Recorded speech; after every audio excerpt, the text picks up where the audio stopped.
Я есть ничто, я есть все, и я не художник, я не дизайнер, я процесс. Это же абсолютно полярные истории. Как так вышло? И родители там говорят, что ты слишком упертая. Это твоя сила. Да, мир искусства — это новый уровень для нашего мозга. Какой интересный способ проработки эмоций. Я поняла, что я такая же, как все, что я обычная. Что бы это было? Какие были бы формы, цвета, цвет? Это, да, опять же, через воспитание, восприятие, работа с эго. Что происходит с художником потом, в момент, когда выставка отгремела, и вот он остался в тишине? Маленький нюанс, но очень важный, что это не то, чтобы я заслужила ее. Я очень хочу тебе сказать большое спасибо, потому что это было для меня очень уникальным опытом. Всем привет! Это подкаст «Светить своим примером», и я его ведущая Николаева Екатерина. Я зимую на турецком побережье, преподаю английский для амбициозных и не перестаю восхищаться и впечатляться людьми, которых я встречаю здесь, в Фетхие, ведь это предприниматели и яркие личности. Сегодня у меня в гостях Александра Чупрова, художница, яркая личность нашего города Фетхие, вдохновляющая девушка, невероятно красивая. Очень рада тебя сегодня видеть на подкасте. Саш, добро пожаловать. Катя, спасибо за приглашение. Это очень важно для меня быть частью этого города и светить своим примером. Я очень рада, что ты наконец-то здесь, в этом кресле. Огромное спасибо этому пространству. Как вы могли заметить, сегодня мы снимаем не в самой типичной локации, не там, где мы обычно расположены, а в картинной галерее. И это очень значимый выпуск подкаста и для меня в том числе, и, безусловно, для тебя. Я очень рада, что мы с тобой сегодня здесь. Поэтому давай начнем с того, собственно, кто ты, как ты представляешься, ты художница, кто ты, как ты можешь себя на данный момент представить? Этот вопрос уже несложный, потому что я занималась созданием своего сайта буквально вот недавно, и я задавалась этим вопросом, как мне вообще про себя написать, потому что это действительно сложно. И я написала очень просто. Я есть ничто, я есть все, и я не художник, я не дизайнер, я процесс. Ты процесс. То есть вопрос результат или процесс тебе уже не задавать, ты ответишь процесс. Процесс, класс. Понимаешь, когда ты постоянно в процессе изменений, сложно на себя вообще надеть какую-то ограничивающую какую-то роль, потому что я постоянно переключаюсь. Он художник в том числе, получается, теперь. Давай для наших зрителей глобально обозначим, кто ты. Ты художница, ты автор методики Neuroflow Art, да, о ней мы сегодня подробно поговорим. Также я знаю, что ты куратор, практик, которые помогают людям возвращать свою чувствительность, чувственность, помогают найти и обрести контакт с собой. Об этом тоже очень хочется с тобой сегодня подробно поговорить. Давай начнем, собственно, с самого начала. Как ты оказалась в Фетхие и что для тебя это место значит? Какими инсайтами оно тебя наполняет? Это, наверное, опять же, я любую историю могу начать вести, начиная с теории Большого взрыва, да, то есть всегда причинно-следственные связи мы с какого-то момента выстраиваем. Наверное, тоже теперь уже, раз я уже занимаюсь арт-практиками, я теперь могу каким-то образом пересобрать, как это получилось, что на самом деле я сделала арт-практику, даже не знаю, что это такое, как-то однажды где-то сидя в Барнауле. а, Вообще работала коммерческим иллюстратором, рисовала набор иллюстраций по разным темам. И я как-то нарисовала девушку, сидящую в такой домашней одежде. По-моему, это было как раз пандемия, постпандемия, что-то такое, когда люди сидели дома. И я рисовала какую-то девушку, похожую на меня, конечно же, видимо, наши все равно так нейроны заточены. Подсознание. Рисовать, да, что-то похожее. Рисовала кошку, собаку, и девушка сидит такая уютно с чашкой кофе и работает дома. А сама я работала еще инженером и параллельно, да, я работала на двух работах. И я думала, что это очень сложно вот так вот жить. Ну, как-то вот прям вот совсем, чтобы нравилось все, вот прям чтобы все было так уютно и комфортно. И потом я через пару лет я поняла, что я выросла уже как иллюстратор, я уже могу уйти с моей основной работы, потому что не потому, что она мне прямо совсем уже не нравится быть инженером, но я поняла, что я уже как будто все, там я сделала все, что я могу, и дальше, чтобы там как-то расти, это уже идти туда, в те сферы, которые мне не нравятся уже. Это что-то в управляющие какие-то роли, и мне это было неинтересно. А как инженер я уже, ну, все как бы. И Дошла, да, поэтому, до потолка, до своего, до предела. ну да, до того потолка, который мне был интересен. Вот, и поэтому я уже поняла, что я могу быть независимым уже иллюстратором и пойти спокойно уже В уволиться. свободное Да, плавание. да, Как да, да. интересно, ты затронула свою основную профессию на тот момент. Это же абсолютно полярные истории. Как так вышло? Что-то такое, знаешь, твердое, на что можно опереться, такая наука, серьезно все, да, техническое, очень много в этом технического Структура. структура. И здесь такое легкое, летящее, никаких рамок, никаких вообще запретов. Как так? Хорошо, что ты еще спросила, да, там, то есть структуры и еще нормативы, Нормативы, жесткие да-да-да. нормативы, которым нужно соответствовать, и в этом тебе нужно проявлять все равно какое-то творчество, да, все равно создание проекта каждый раз с нуля, это что-то новое. Да, и получается, что, наверное, это был тот самый кризис среднего возраста, где ты упираешься в какой-то потолок, в стену, я не знаю, там, что еще застреваешь где-то, когда ты уже не знаешь, как дальше быть. Сейчас я понимаю людей, которые приходят на какие-то арт-практики, которые в твердых как раз профессиях, там айтишники какие-то, там экономисты, что-то связанное с таким понятным, наступает момент, когда тебе хочется проявляться творчески, даже ну, не обязательно там вот сразу бросать все, да и уходить в какие-то там, как у всех есть такая история, там рисовать под пальмой, там или там, не знаю, еще что-нибудь, что-то прям вот совсем, чтобы крайняя какая-то степень, да, то в принципе творчество достаточно развивать себе вот именно внутреннее какую-то вот эту свободу. И То есть это что-то, на что ты можешь опереться, и ты сама себе арт-практиками взращиваешь вот эту опору и чувство свободы? да, но сначала это начиналось как случайность, да. И получается, что я нарисовала, я поняла потом, что у меня реализовалась вот эта история, что когда я уволилась, я завела собаку, причем собаку, какую я там рисовала. Я не понимала, что там за собака какая-то пятнистая. Потом начала просто гуглить, что за пятнистая собака, как она называется, и в итоге нашла на Авито свою эту прекрасную собаку, которая еще оказалась, у нее кличка была уже готовая уже от хозяев, Лилу, пятый элемент, совершенное существо. И Собака действительно волшебная. Это я подтверждаю. да, Абсолютно эта точно. линия до сих пор, мне кажется, протягивается в сейчасшний мой момент сегодняшний, потому что у меня тоже есть картина, там, где нарисована Лилу, и я понимаю, что это тоже какая-то одна из моих частей, вот это моя какая-то есть такой момент в фильме, где она только вот на земле оказалась, и она изучает все, да, то есть она вот это вот все пролистывает, у нее какая-то жажда вот это вот все познать, узнать, и я себя в этом тоже узнаю.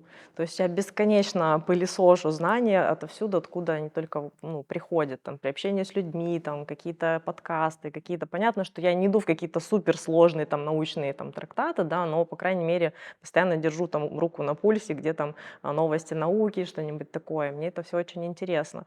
И, то есть вот эта вот линия с Лилу у меня тоже Мгм. продолжается постоянно. Класс. Саша, если бы я попросила тебя описать себя как картину, как какой-то художественный образ, что бы это было? Какие были бы формы, цвета, свет? У меня есть, конечно, мои любимые цвета, они, наверное, узнаваемые. Это сочетание какого-то такого оранжевого, оранжево-розового, какого-то голубого-бирюзового.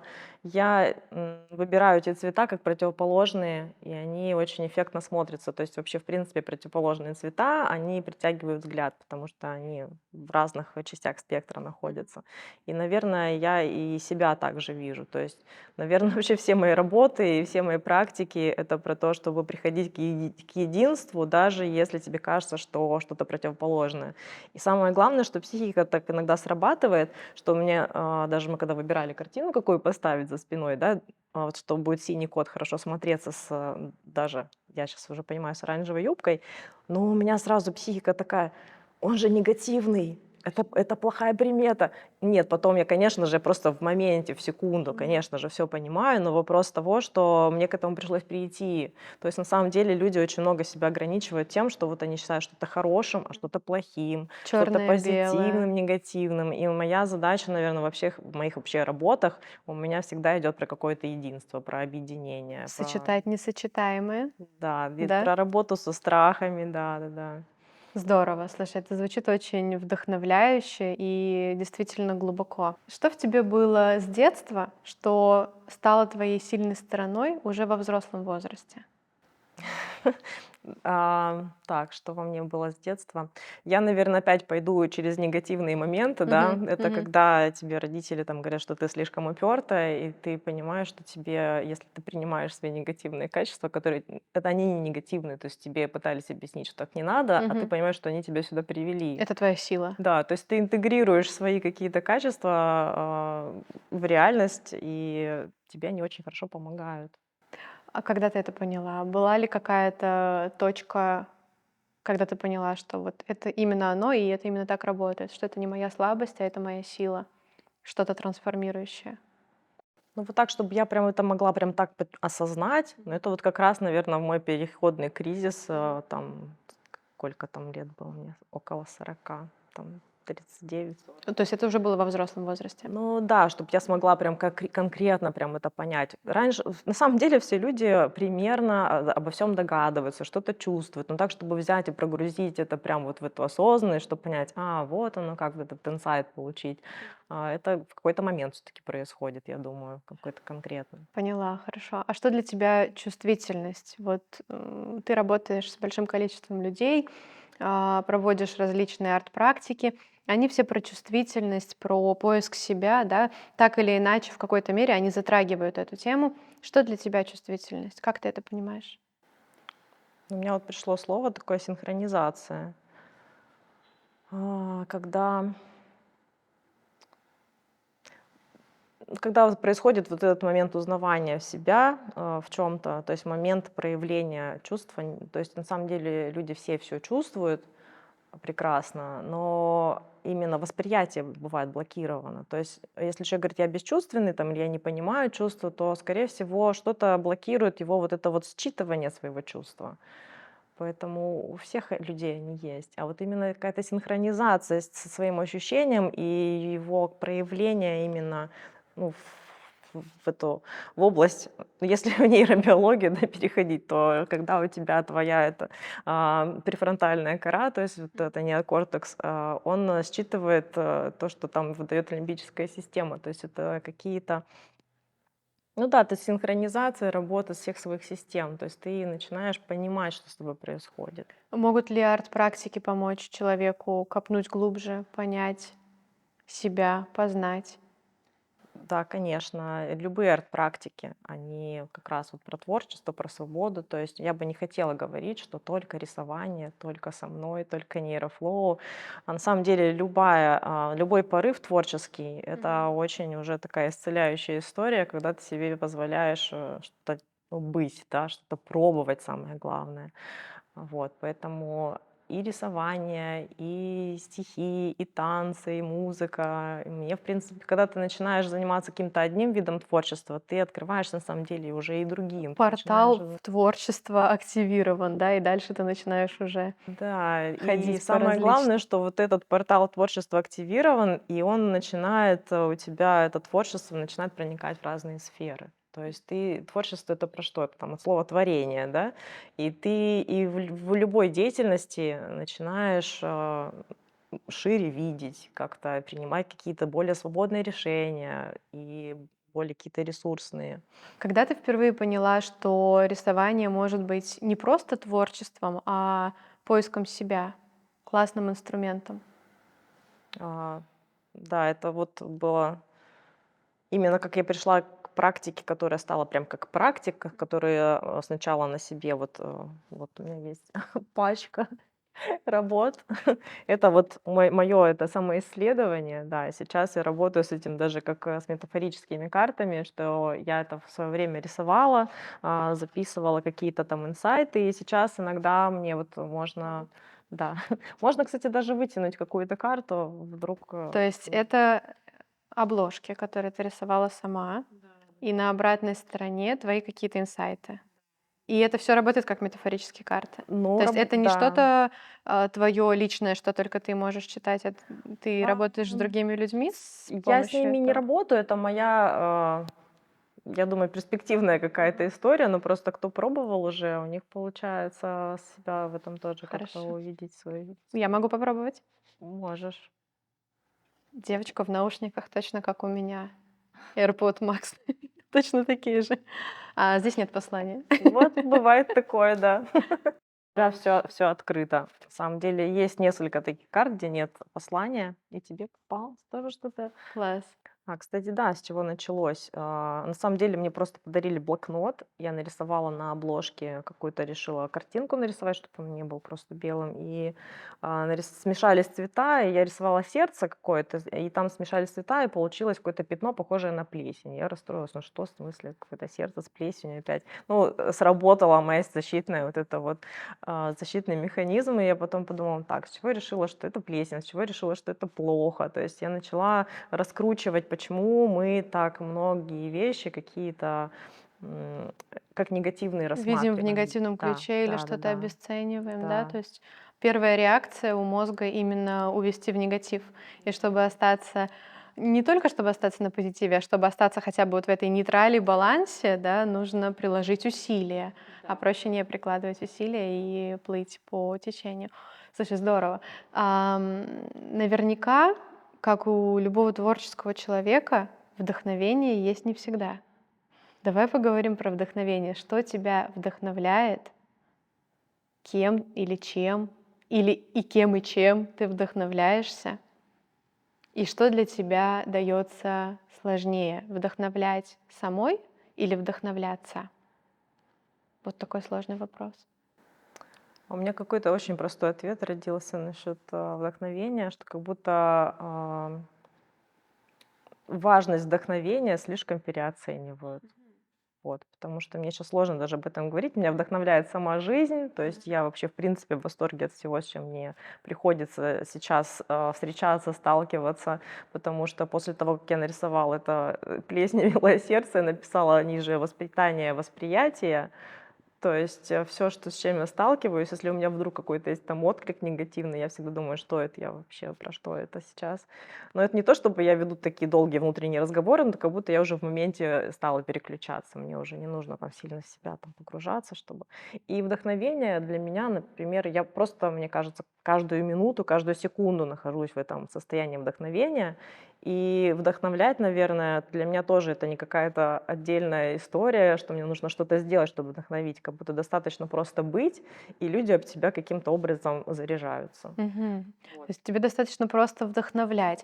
Я, безусловно, должна подчеркнуть, что ты действительно вдохновляешь. И вдохновляешь своим потоком творчества. И мне очень нравится момент, как ты красиво можешь облачить в слова чувства, то есть как ты интерпретируешь свои же картины, свои же потоки мыслей. Это действительно очень тонко, очень чувственно, и 100% люди это видят, замечают, и возможно, каждый это трактует по-своему, но за этим, за всем стоит большая философия.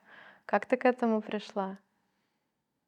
Ну, это да, опять же, через воспитание, восприятие, работа с эго. Самое главное, то есть мысль про то, что вот наше эго, наша личность, она каким-то образом создается с рождения через все, что мы в себя впитываем. Не обязательно это должно быть родительское воспитание там, или там что-то. Мы, в принципе, в течение длительного периода впитываем вообще все, и школа, там, и окружение, все-все-все, и создаем для себя какие-то работающие инструменты, которые нам помогают там выживать, продвигаться, и просто к какому-то моменту, к кризису среднего возраста примерно, мы создаем для себя такую нормальную уже структуру, в которой нам было удобно, но потом становится тесно, потому что уже мы слишком много на себя набрали вот этих вот работающих инструментов, защитных каких-то механизмов, нам становится тесно, и мы уже начинаем с этим что-то пытаться делать. И тут уже нужно как счищать это все ненужное,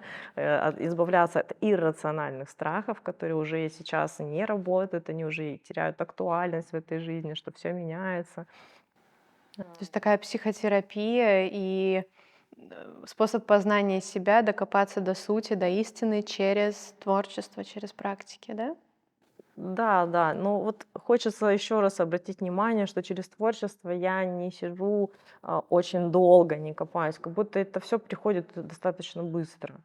То есть почему, честно скажу, я никогда не была в терапии, потому что у меня очень защитная реакция психики очень такая прям железобетонная. У меня было такое интересное детство в сибирском городе и на улицах, там, в 90-е, поэтому я не смотрю вот эти сериалы популярные про вот эти все истории, потому что я их помню до сих пор. Типа «Слово И пацана»? да, да, то есть у меня нормальная психика сформировалась такая прям, ну, хорошая, Суровая. суровая, то Мгм. есть совсем справляться, чтобы. Вот. Но потом ты понимаешь к какому-то возрасту, что времена меняются, нужно тоже как-то перестраиваться, и вот это вот все ненужное отбрасывать, иначе так и будешь закрыт от мира, закрыт от возможностей, от людей, будешь всегда что-то подозревать, будешь всегда оценивать с какой-то негативной точки зрения. То есть вот эта работа с эго, со своей личностью, вот с тем, что ты насобирал, с этим багажом, и она в терапии проходит очень медленно, она очень тоже эффективна, но она для меня еще, во-первых, у меня даже к терапевту блок, у меня к коучам блок. То есть, наверное, вот это моя арт-практика, почему она развилась у меня именно потому, что вот именно в процессе творчества отключаются блокировки. Потому что когда мне задает вопрос посторонний человек, и у меня еще нет вот чем вот сейчас себя как бы расслабить, да, просто в лоб. Я такая: все, я ничего не скажу. Буду прям. Мне даже коуч со мной проводил сессию, такой: так. И он за время сессии, наверное, раза 3 говорил: я сейчас должен выйти из позиции коуча, потому что я не знаю, что как бы делать. Поэтому я думаю, что такой случай, как у меня, он не индивидуален. Слушай, очень глубоко, на самом деле. Да, очень глубоко мы копнули. Давай попробуем с тобой вернуться к искусству, и я тебе задам такой вопрос. Я, когда готовилась к нашему интервью, изучила твои соцсети. Ты их ведешь, кстати, активно. Ты большая молодец, ты заботишься о своем личном бренде. Ты говоришь, что искусство — это способ жить, а не профессия. Вот помнишь ли ты момент, когда это из красивой фразы действительно стало твоей реальностью, точкой опоры? Самое интересное, что к искусству именно я пришла совсем недавно. И Мгм. вот как мы с чего мы начинали, про Лилу, да, как она поглощает информацию. Мгм. Для меня мир искусства открылся как портал очень как бы внезапно, быстро и очень меня туда втянул, потому что мир искусства — это новый уровень для нашего мозга, потому что там опять приходится все пересмотреть, все переоценить. Почему так? Потому что там законы работают шире. То есть это если как бы перейти к понятному. Есть такая, знаешь, спиральная динамика, да, такая теория, по которой там что-то там человек, личность развивается, и государство развивается, общество развиваются. И вот искусство, оно где-то на уровне уже за закрытием базовых потребностей, за расстановкой границ, уже за какими-то структурами, иерархиями. Искусство, оно уже немножко как бы тебя сильно расширяет. Ты начинаешь вещи под другим углом уже рассматривать. Потому что ты перестаешь обесценивать абстракцию, что мой ребенок тоже так нарисует. Ты начинаешь погружаться и в историю, и в контекст. Когда ты начинаешь заинтересоваться современным искусством, ты понимаешь, что все искусство современно своему времени, когда оно было написано. И ты понимаешь, что по искусству всегда можно считывать контекст. Ты просто проваливаешься в такую кроличью нору, где твоя жизнь становится сильно интереснее. И твое восприятие. Вау. Есть ли у тебя какие-то маячки, какие-то ориентиры в мире искусства? Может быть, среди художников конкретных какие-то примеры, кем ты сейчас вдохновляешься? Или, может быть, какая-то историческая личность, которой ты вдохновляешься также? Конкретных, наверное, личностей, которыми я вдохновляюсь, вот прям вот поименно. Ну, из современных художников мне, конечно, откликается Маурицио Кателлан, например, который приклеил банан скотчем. Почему? Потому что огромный резонанс, да, почему банан обычный там из соседнего лотка с фруктами, да, стоит 6 миллионов долларов, и это было очень интересно в эту тему погрузиться, как это так Ты нашла создается. свой ответ для себя, который тебя удовлетворяет? Почему так? Да, конечно, я нашла ответ, потому что у каждого вот такого вот, кажется, действия, которое ничего не стоило, а за этим стоит огромная история. Человек просто столько провел уже этих экспериментов со зрителем, с собой и со всем остальным, что это очень обосновано. А можешь сейчас дать какой-то совет, как понимать современное искусство? Ведь, поправь меня, если я не права, для какой-то определенной части человечества современное искусство скорее непонятно, чем понятно. И порой задумываешься, а что хотел сказать автор? Что за этим стоит? Вот давай какие-нибудь прям простые лайфхаки, чтобы каждому стало понятно, как мне разбираться в современном искусстве. Мне кажется, вот это начинается вот с этого самого вопроса.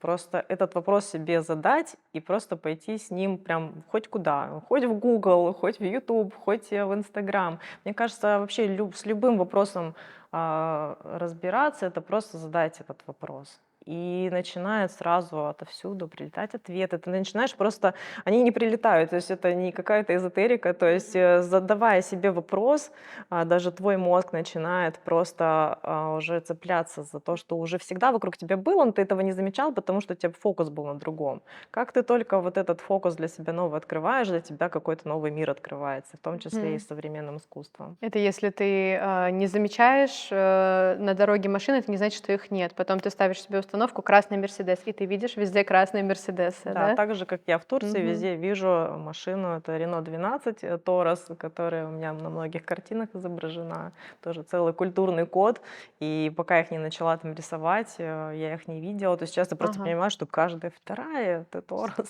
Какая-то конкретная история, да, стоит за этими картинами машин у тебя? Ну да, там есть личная история, но и в Мгм. целом это целый культурный код именно вот этой вот местности, в которой мы живем. Это название, связанное с названием очень большого горного массива, который проходит через Турцию и, и идет чуть ли не из самого Тибета. Поэтому для этой местности это прям очень важное, Значимо, да? да, значение. Здорово. А твой метод нейрофлоу арт, он родился, когда ты уже была в Фетхие или раньше? Да, да, именно вот он так образовался. То есть одна из историй, как я здесь оказалась, ты меня спрашивала, да, то есть это тоже я нарисовала просто где-то, сидя в Барнауле, картинку какую-то, и она здесь как-то проигралась. Я сюда ехала вообще не сюда, то есть я ехала в Португалию через Турцию, и у меня был план приехать, получить ВНЖ, быстро податься на визу кочевника, уехать в Португалию. Но вот это вот все, что я выгрузила тогда из своих желаний в своем блокноте, оно здесь настолько как бы мне сразу проигралось, что я так поняла, что я уже приехала, все, я дома. Все, уже конец. Final destination уже, Да, да? и Португалия может уже меня не. поздравить, потому что я на днях очередное продление получила на 2 года теперь. Как будто это действительно Поздравляю. становится таким моим местом, где мне хочется быть, жить, творить. Класс, класс. Можешь ли ты сказать, что Фетхие твой второй дом? Я чувствую, что он мой сейчас основной. Основной дом. Класс, класс. Я тебя с этим поздравляю. Это Спасибо. здорово. ВНЖ на 2 года — это класс. Давай, про твой метод нейрофлоу арт поговорим чуть более подробно. Вот он родился здесь, в Фетхие, мы уже это выяснили. Как к тебе пришла эта мысль? Что это такое? В чем оригинальность и уникальность методики? М, Во-первых, вот эта вот приставка нейро, она сейчас такая очень популярная, и даже она, наверное, уже кого-то может раздражать, потому что как будто она набивает цену какому-то явлению, да, там, и на самом деле есть методы с этой приставкой уже известные, я не буду называть, но думаю, что все знают, тоже арт-терапия с такой же приставкой, но я пробовала, и мне вот вообще не понравилось, именно вот мне, то есть я поняла, что это вообще не мое, вот, и я поняла, что я уже рисую акварелью, я поняла, что уже какие-то вещи, которые мне приходят во время рисования, они реализуются, как-то сбываются, что есть какие-то инсайты. Я поняла, что именно в собственном опыте как-то примерно работает. И я еще во время рисования, я постоянно, как другие некоторые художники, там, иллюстраторы, слушают там какие-нибудь, смотрят сериалы, слушают музыку, а я всегда просто какие-нибудь подкасты слушала там про психологию, нейробиологию, все такое прочее. Видимо, это все каким-то образом внутри меня тоже закрутилось, завязалось. Я поняла, как это работает для меня, как включаются разные. Также изучала, кстати, нейрокоучинг, и поняла, что моя же вот арт-практика, она же что-то тоже про это. Я начала просто ресерчить всю информацию, как это работает, про эти отделы мозга, как запускаются вот это потоковое состояние, в какой момент. И это у меня и оформилось прям в какой-то метод, который сначала протестировала там на себе, потом на знакомых, там собрала небольшие группы. Ну вот. И я смотрела прям на практике. И, допустим, у меня поцарапали машину, вот как классика, ключом через весь борт, да, и я такая, первая реакция негативная, я пришла домой, нарисовала все, там выгрузила вот такую вот информацию, почему это для меня хорошо. И с этого момента я начала вести эти практики для людей, прям конкретно организовывать группы. Что ты нарисовала там? Свой Там гнев, свои эмоции, несправедливость и остальное? Или что, вот что это самое было? интересное, что это родилось, как тема, получился триггер. Вот. И у меня на самом деле гнев и негативные эмоции закончились буквально там вот сразу. То есть я как бы из логики начала рисовать каким-то черным коричневым, ну как бы, ну мы так привыкли, да, негатив выражать в чем-то, что-то темное. Но почему-то там в моменте моментально все перестроилось, у меня вообще пошел поток абсолютно про другое, такая вау. И я решила, что нужно пробовать. Какой интересный способ проработки эмоций. А, есть ли какие-то интересные кейсы, которыми ты готова сейчас поделиться? Ты все больше рассказываешь о том, как вы, и ты, собственно, собаку так себе, получается, намечтала, нарисовала, про машину была история, да, про Рено. А, Есть ли какие-то кейсы, когда приходили к тебе на практику и таким образом закрывали какие-то свои потребности, хотелки? Я все пытаюсь избежать слова "карта желаний", но не Ну, получается, поэтому оно потому мне не что как карта будто желаний, бы это у меня виш-лист. Я, виш-лист, да, первый раз, хорошо. когда я Ну, по провела, сути, самое главное, я не собираю обратную связь сразу после занятия. Ну, это как бы понятно, что творчество, она всегда дает такой, ну, подъем. То есть, как и бы, если эффект я попозже. соберу отзывы сразу, ну, конечно, все будет классно. Мгм, Я мгм. там через недельку спрашиваю, как там, может быть, напишешь там Google форму скидываю, там вопросики, чтобы вспомнить, что уже сработало, да. И с картой желаний я через год аж спрашивала. И самое интересное, что мне все написали, что у кого-то, ну, сбылось прям вот визуально, типа я планировала переехать там в ту страну, а переехала в другую, и вот в моем дворе ровно те домики, которые я нарисовала. Мгм. И то Звучит есть прям это, очень, ну, да, да, до мурашек.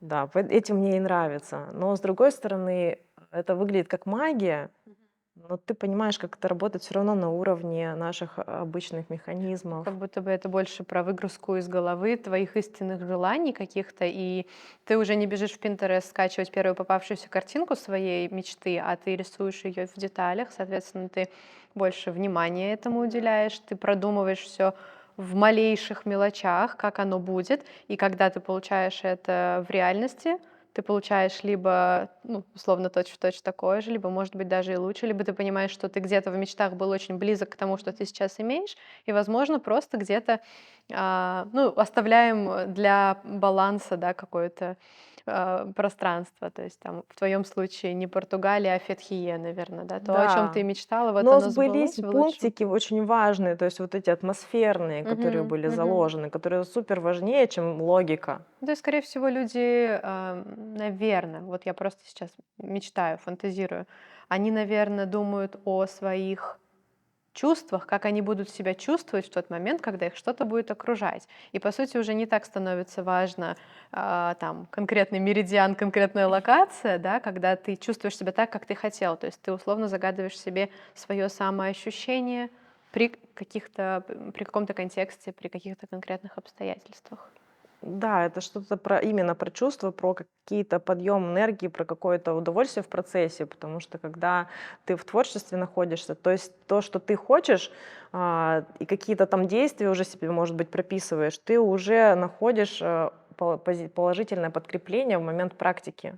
Тебе уже не нужно там с чем-то бороться, чтобы к этому прийти, потому что ты там уже, хоть и говорится, что ты, если говоришь о своих желаниях, ты уже получаешь дофамин, и дальше тебе уже можно их не достигать. Но почему-то вот с практиками так не работает, потому что ты получаешь дофамин, ты получаешь именно подтверждение своим желаниям уже, но не как, что как будто они уже сбылись, но как будто ты уже разрешаешь себе с этим взаимодействовать. Причем это же качественный дофамин получается. Он не быстрый, а долгий дофамин, да?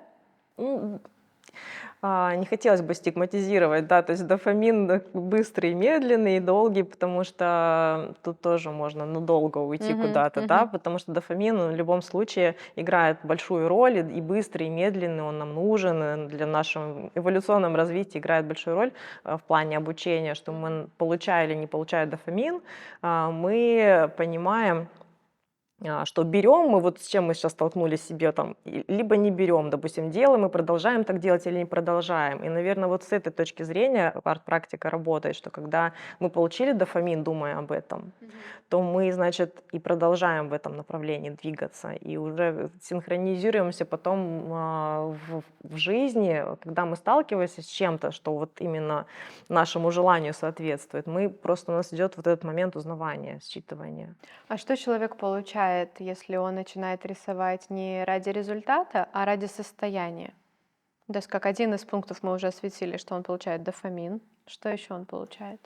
Ну, вот это самое потоковое состояние, когда для тебя состояние на самом деле важнее, чем результат. Ты потом, в принципе, если ты чаще вот, в этих практиках вообще а, находишься, то для тебя вообще, в принципе, процесс становится интереснее, чем результат, и ты уже пересматриваешь вообще свои ценности. А точно мне нужен был тот iPhone там, или еще что-то? Либо то, что сейчас со мной происходит, наконец-то я начал видеть, чувствовать эту жизнь, что это вообще, в принципе, все похоже на праздник каждый день. Может быть, это было важнее с самого начала? Ты в своих соцсетях указываешь о том, что ты создаешь артефакты, такие визуальные якори. Что это такое? Давай поподробнее раскроем эту тему. Наверное, все, что сейчас я создаю, это и есть вот какие-то визуальные якори, артефакты. Это относится и к моим картинам, к моим работам, на холстах. Это относится к моему бренду украшений, который сейчас на стопе, там на паузе, потому что я поняла, что прям вот в большое производство я сейчас не готова идти, как будто мне сейчас еще нужно дальше поисследовать какие-то творческие сферы, но я в них хожу радостно, они мне прям напоминают часто. То есть я каждый день ношу, надевая на себя эти украшения, я уже включаюсь в этот день в том самом состоянии. То есть это не какой-то механический процесс, да, а уже вспоминаешь про свое место. Слушай, очень уникально, и вся линейка твоих украшений очень уникальная. Она действительно несет твой личный бренд, то есть и твои украшения отражение тебя, и твои картины отражение тебя. И здесь я не могу не заметить, что все твое творчество связано так или иначе с животными, да, в большей степени это кошки, да. Смотрите, какие у нас прекрасные картины сегодня. Это космос, это что-то такое инопланетное, да, инопланетяшки у тебя даже в твоем бренде украшений тоже, да, есть эта тематика. Откуда это все пошло, как ты это все между собой связываешь, или это абсолютно разные эпохи, и котов с космосом мы не связываем никак? Но мой ник в Instagram Cat and Color, он уже имеет историю больше 10 лет, поэтому кошки каким-то образом вошли в мою жизнь. Еще с моей кошкой, которую звали Муза, которую я взяла из приюта. И там началось какое-то такое минимальное творчество, вот декоративное, да, и потом развелось во что-то такое большое, где я сейчас нахожусь. Ну и вообще этот мир кошек, он открывает другое, да, представление. Кошки, они очень хорошо, ну, хорошие терапевты, да, они помогают тебе границы выстраивать, взаимодействовать с существом, для которого ты, ну, как бы не царь и бог, да, то есть ты учишься заботиться о существе, которое тебя, по сути, ни во что не ставит. Ну, есть такое, да, у Да, кошек такое да, есть, вот с этого безусловно. тоже начинается воспитание эго и Мгм. восприятие окружающего мира. То есть все твое творчество, оно крутится вокруг эго и работы с эго, да, именно как его приручить, как Ну, его воспитать, вырасти, сделать его вырастить. взрослым, Мгм, потому мгм. что больше возможностей появляется, да. В какой момент ты поняла, что твой дар — это глубокий контакт с собой, и ты можешь помогать людям достичь этого контакта? Да, мне задали вопрос в «Инстаграме», как ты поняла, когда ты поняла, что у тебя есть дар. Вот, и я поняла, что у меня есть дар, когда я поняла, что я такая же, как все, что я обычная. И каждый раз, когда иду на какой-нибудь... Я провожу много занятий по рисованию, просто мы веду акварельные уроки, арт-практики, но вот этот вот виш-лист, как будто это прям вот когда, понимаешь, ответственность, люди сейчас тебе на год там или на какой-то там период будут рисовать, и ты идешь такой, и тут нужно конкретно сбросить с себя вот эту важность, потому что ты идешь просто как проводник, то есть убрать этот контроль и убрать то, что ты вообще сейчас будешь как-то влиять на людей. Но влияние в любом случае оказывается, да? Вот И в поэтому у этом тебя и очень весь высокие секрет. То есть ожидания. ты понимаешь, что у тебя дар, когда ты понимаешь, что у всех есть дар. Что ты просто позволяешь людям в твоем поле проявляться, быть собой, вот это все прогружать не потому, что я особенная, потому что ну, все как бы одинаково имеют доступ к себе. Но это примерно так же работает, если мы говорим про ошибку. Ты начинаешь позволять другим людям ошибаться только когда ты позволил ошибаться себе, когда ты, опять же, снизил эту важность, да, и ты какое-то такое осознание приходит, что ошибаться могут все, и ты в том числе. То же самое с даром, да, в твоей ситуации. То есть ты спокойно относишься к тому, что ты не какая-то одаренная, уникальная, ты принимаешь эту Да, и я очень историю. осторожно отношусь к людям, которые себя Ага. считают уникальными, одаренными, как будто там эго как раз еще чуть-чуть не Не проработано? проработано. Ага. А как же ты работаешь с внутренним критиком? А, с уважением. Мгм. Внутренний критик — это тот, кто позволяет тебе как раз расти, который тебе обращает внимание на какие-то моментики, на которые ты закрывал глаза, там, может быть. Внутренний критик — это классно. Безусловно, внутренняя критика — это классно, и это очень нужно. Очень часто бывает в голове наверняка у любого творческого человека, да и не творческого тоже. Ну, мы сегодня говорим все-таки про творчество. Ну, это не талант, это, наверное, не так масштабно, не так значимо. Ну, что в этом такого? Что ты делаешь в такие моменты, когда происходит какое-то обесценивание? И происходит ли оно вообще? Конечно. То есть хочется сказать, что здоровое состояние любого человека — это сталкиваться постоянно с с какой-то самокритикой, с обесцениванием и с какими-то такими эмоциональными реакциями, что как будто почему у меня не все есть.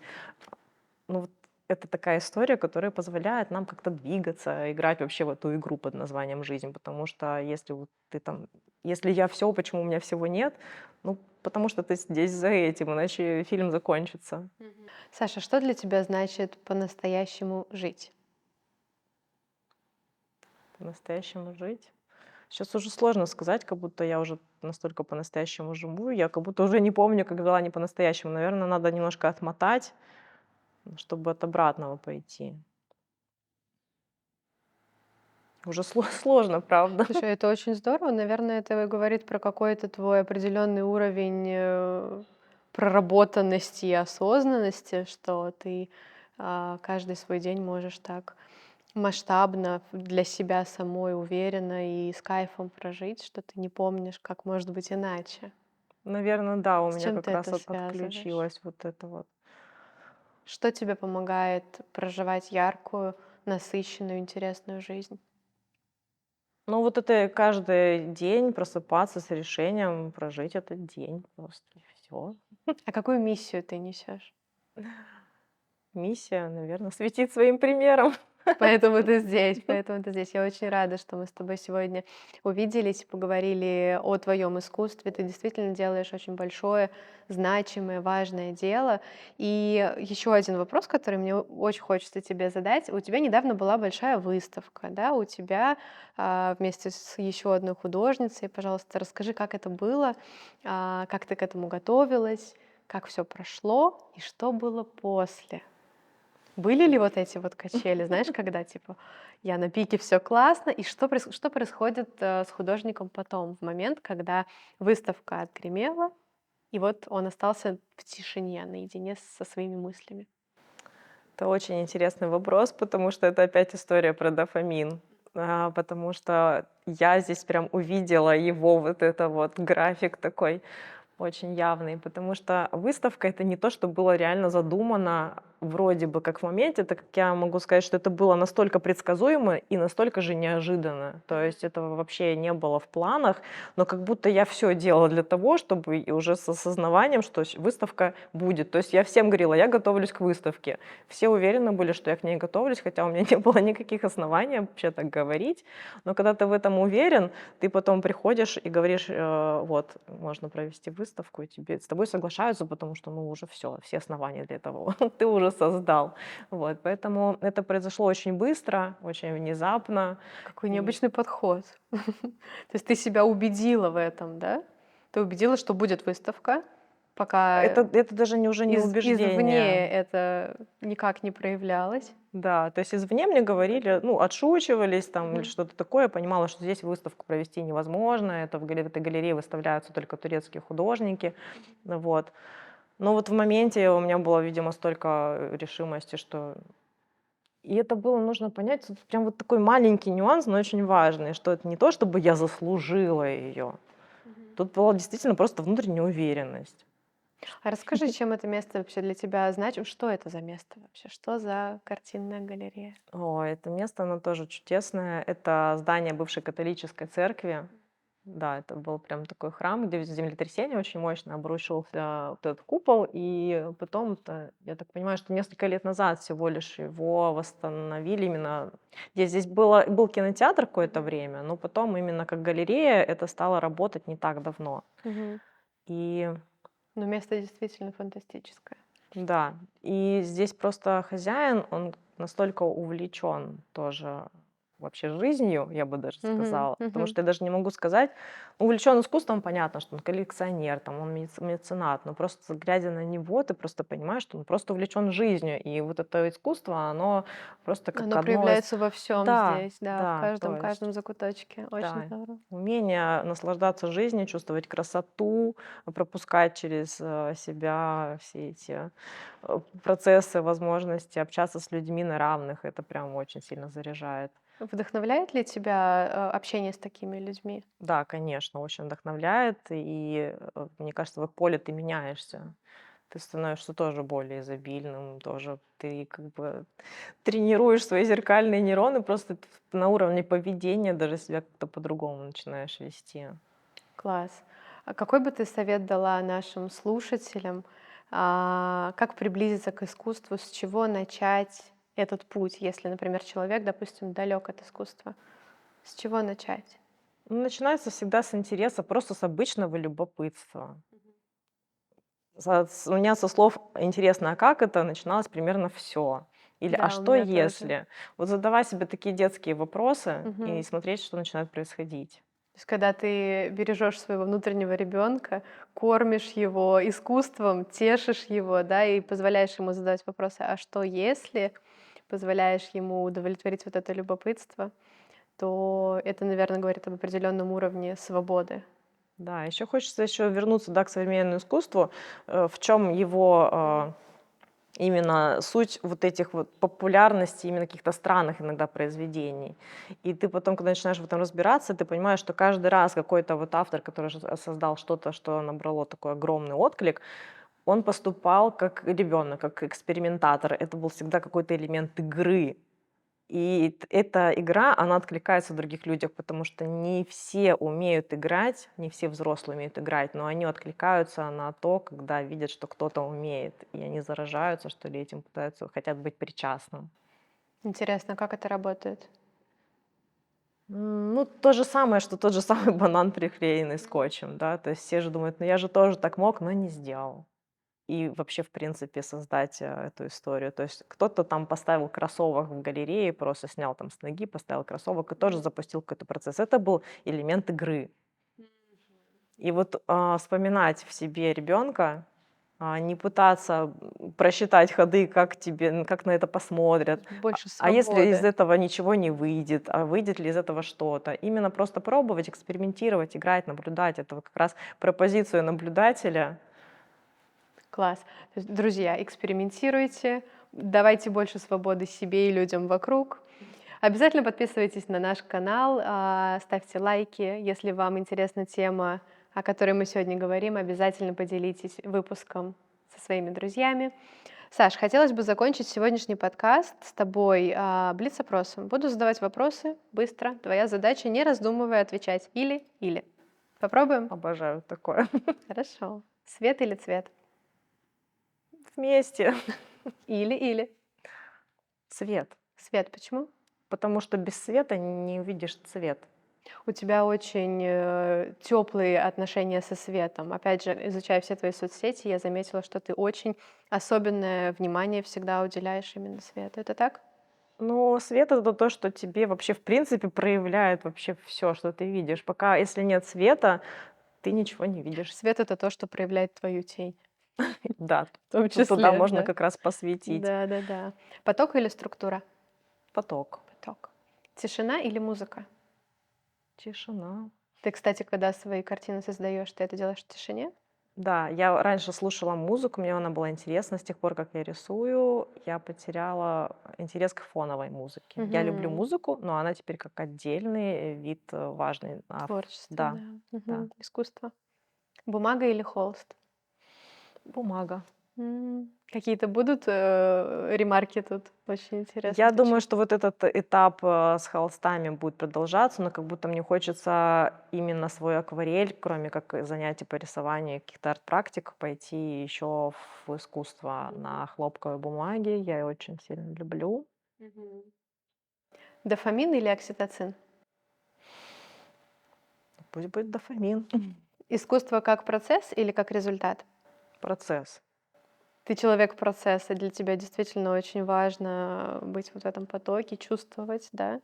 Да, ну И результат это тоже процесс на самом деле. Когда ты получаешь результат, у тебя же ничего не останавливается на нем. Тут мы, кстати, мы с тобой не зацепили вот это вот падение дофамина после завершения да-да-да. чего-то. Вот если фиксироваться на результате, а не на процессе, всегда ты будешь сталкиваться с этой дофаминовой ямой. Но по факту это же тоже продолжение Это процесса, а не процесс, да, результат. результат это тоже процесс. То есть вот эти осознания, они тебе и помогают проживать момент, который без вот этой почвы ты могла бы подумать, что это уже результат, и вот он спад, а на самом деле это продолжение процесса, и ты чувствуешь себя комфортно, с пониманием, что да, сейчас такой период. Даже бывает дискомфортно, но с Но с пониманием это пониманием. становится Мгм. комфортно почти сразу. Хорошо. Еще один вопрос из блиц-опроса. Быть индивидуальной или быть частью целого? Частью целого. Но сохраняя индивидуальность Да. желательно. Да, да. Не отлетая. Ты знаешь, вот все ответы, которые ты сейчас дала на блиц-опрос, все мои представления о том, какие бы ответы ты дала, они все сбылись. И это говорит о том, для меня лично, что то, какой вижу тебя я и как тебя считываю я, и, возможно, другие люди тоже, это прям бьется, и это идеальный матч тебя в реальности с тем цифровым образом, который ты несешь, и личным брендом, который ты развиваешь. Ты большая молодец.